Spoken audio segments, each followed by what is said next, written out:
Your Excellencies and distinguished guests, our program will begin momentarily.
Your Excellencies and distinguished guests, the Secretary of State, accompanied by the USC President CEO, Dana White, USC Chief Operating Officer, Lawrence Epstein, and the Undersecretary of State for Public Diplomacy.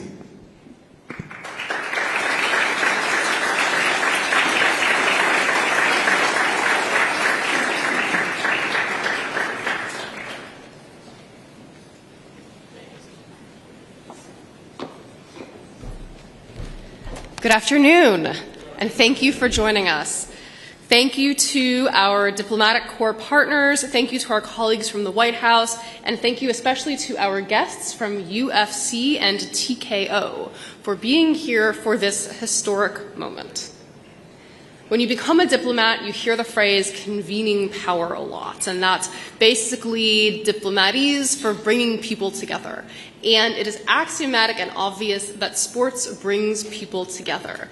And I cannot tell you how many international conversations and encounters I've had where maybe we and our counterparties disagree about something, but I am so lucky that sports diplomacy, we are also lucky that it's part of our portfolio, because when discussion gets around to FIFA World Cup, or it gets around to the upcoming Olympics, or it gets around to beloved American sports like UFC, people light up. Sports are something we all agree on. Now, when you think about it, UFC is tailor-made for diplomacy, arguably more than any other sport. And why is that? Why do people like and respond to sports? Why do they paint their faces and cheer and form crowds and care so ardently who gets this ball across this goal line? It's because sports is a stand-in for combat. It is the most ancient and universal form of contention. And not only does UFC draw on that universal human tradition, it is tailor-made for diplomacy because it accommodates and embraces all different international fighting styles. Whether you're a Brazilian jiu-jitsu artist or a Chinese kung fu master or an American boxer, UFC is a sport where you can fight and you can win. And UFC draws on some essential strands of the American character. In America, we cheer for somebody who can get knocked down and get back up again and win the match. Not only that, the octagon is the ultimate meritocracy. That's something Americans respond to, it's something our diplomatic partners around the world respond to, and it is a reason why. When I go abroad and I try to chat with normal people, they can tell I'm an American, but they can't necessarily tell that I'm an official American. People I meet at like hotel lobbies and places like that, and I ask them, what do you like about America? What American brands, what American figures, what American celebrities are known here?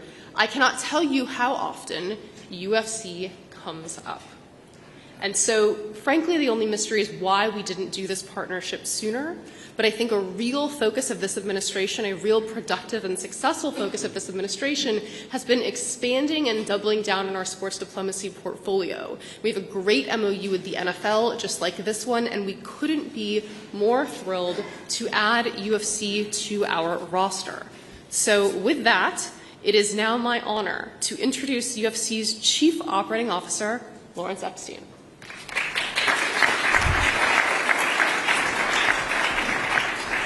Thank you very much. It's an honor to be here, and we couldn't be more pleased to be partnering with the United States State Department to figure out ways to build bridges, to be diplomats through our sport. UFC is an incredibly global sport and an incredibly global organization. We're doing 43 events per year, and about 17 or 18 of those are in jurisdictions around the world. If you take a look at our roster of fighters, we have fighters from in excess, and this moves a little bit, but in excess of 75 countries. When you look at our roster of champions, they come from all over the world. And so we're perfectly suited and very excited to be part of this program because we truly are a global sport and a global brand. I could tell you a ton of stories about our travels around the world and how we've connected, exactly as the Undersecretary said, with so many different people from so many different cultures, from so many different geographies, bonded and connected because of the UFC, because of the sport of mixed martial arts. I agree 100% with your comments that it is, we are a global brand and a global sport, but we are American at heart, and our cultural values are American. And that grit, that get up after you've been knocked down, that refusal to ever lose. And the story of our business, too, how we started literally from one person who's standing over there, I'm about to introduce, to where we are today. It's an incredible entrepreneurial story also. So we're incredibly proud of what we've been able to build from sport, from a business standpoint. We are very honored to be part of this program and really look forward to helping the world get closer together. It's my pleasure to introduce our CEO, Dana White. And, I could talk I'll tell you a lot of stories about Dana. But one thing I will say is this guy is an incredible diplomat. He might not be a professional diplomat like those in this room, but he is an incredible and accomplished diplomat. I've seen him with heads of state from around the world. I've seen him navigate difficult situations in China, Russia, all over the world this guy has been. And it's his personality, it's his ethos that sort of embodies the entire UFC organization. And so, Dana, the UFC, we're incredibly excited to be part of this program. With that, I want to hand it off to our chief diplomat. He's our CEO, but I consider him our chief diplomat, our Secretary of State, Dana White.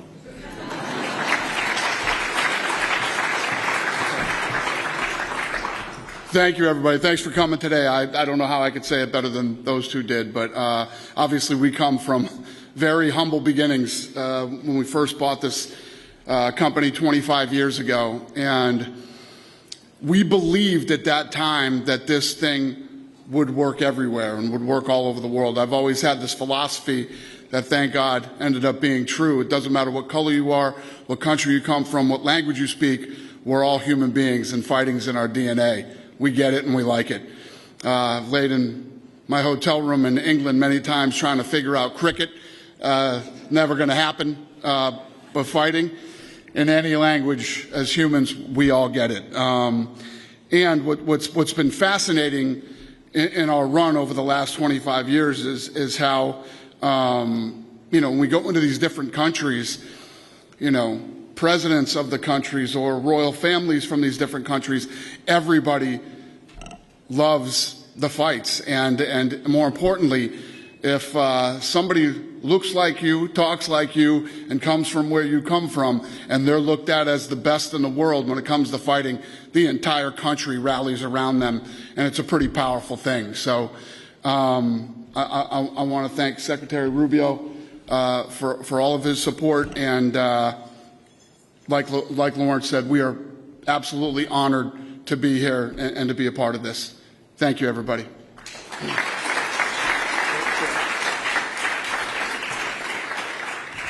My turn to speak, right? It's my turn. Well, listen, this is first of all, it'll be an exciting weekend, but an exciting opportunity to sign this. It's totally logical for us to do it. I want to make a couple points. People may ask, well, why UFC? We had this deal with the NFL too, but why UFC? So I have a couple reasons why that I think is very powerful. Here's the first. The first is America, and the ideal behind America is the impossible. That someone tells you can't do that, or that's never going to happen. The whole idea of America is audacious. The very idea that America, that you could have a country where founded on the principle that your rights come not from your government or from your leaders, your rights come from your creator, was an audacious idea. No one else believed that at the world at that time. And that's the foundation. But then beyond that, everything we've done since then as a nation, time and again. How can you achieve some of the things, we're going to put a man on the moon?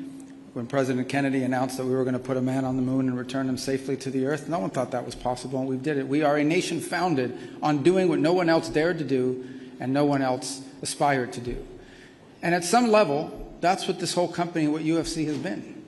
You see, mixed martial arts is not new. It's been around now for about 30 years, I would say, maybe 35, but there were no rules, there was no structure. I remember the early fights, I used to watch them back in the day, and it was, you could get like a 170-pound Brazilian jiu-jitsu guy fighting a 250-pound heavyweight who was a striker. It's like, how do you put this, the rules weren't clarified. And Dana and the people around him had a vision, and that is to create a structure around this company, to give it rules, to define it by weight class, to structure the events, and it attracted some of the best athletes in the world. And what you've built now is this global company that not so long ago would have seemed impossible. Back in the day when boxing commissions, that's what they're called, or athletic commissions, were a little bit reluctant to give you permits to stage these fights or put on these events, or when no one knew what it was, you were able to plow through that. And today you have one of the most recognizable American sports brands on the planet. And in and of itself, I think reflects so much the American spirit is reflected in this American company. Here's the second point. It truly is the United Nations of fighting.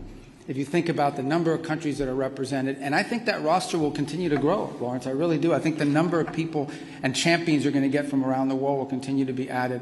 And I can tell you this is true, and I can tell you about your global reach because the president, and I have another job and spend a lot of time at the White House, the number of foreign leaders that want to come to this is unbelievable. It's to the point where we may have a diplomatic crisis because it's like, we can't bring everybody.